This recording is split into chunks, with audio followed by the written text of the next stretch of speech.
হরিয়ানাতে বিজেপির third term জিত অর্থাৎ হ্যাট্রিক পরপর তিনবার জিতল। কিন্তু এই তিনবার জিতার পিছনে কারণ কি?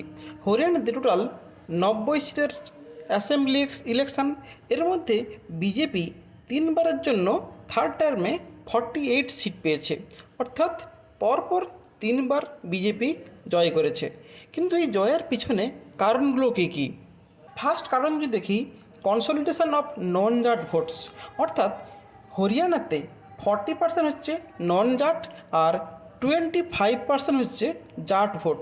বিজেপি প্রথম থেকেই এই নন জাট, যারা জাট নয়, সেই ভোটগুলোকে প্রথম থেকেই কনসেন্ট্রেট করেছে, যেখানে যারা এই মনোহরলাল খট্টর বা এই ধরনের নেতাদেরকে সামনে রেখে।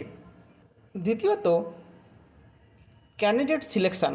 বিজেপি এবার নতুনভাবে 60 ফ্রেশ ক্যান্ডিডেট চুজ করেছে, যাতে পুরনো ক্যান্ডিডেটের উপর যাতে সাধারণ মানুষের যে ক্ষোভ থাকে সেগুলোকে অমিট করার জন্য 60টা নতুন মুখ এনেছে, যেখান থেকে অনেকেই জয়ী হয়েছে। তৃতীয়ত, বিজেপি প্রথম থেকেই ডেভেলপমেন্ট, ডাইরেক্ট বেনিফিট ট্রান্সফার এবং ডিসিপ্লিনের কথা ঘোষণা করছে।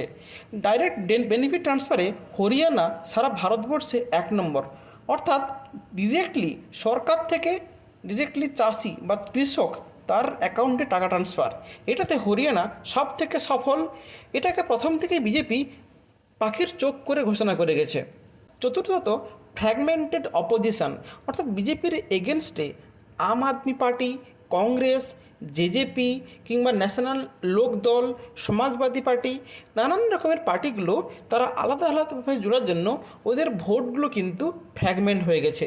আর বিজেপি যেহেতু একা লড়েছে, এদের একারই ভোট অনেক পেয়েছে, যেগুলো এখান থেকেও বিজেপিকে অনেকটা বুস্ট দিয়েছে জয়ের জন্য। পঞ্চমত, পুল পিচ অ্যান্ড মেশিনারি।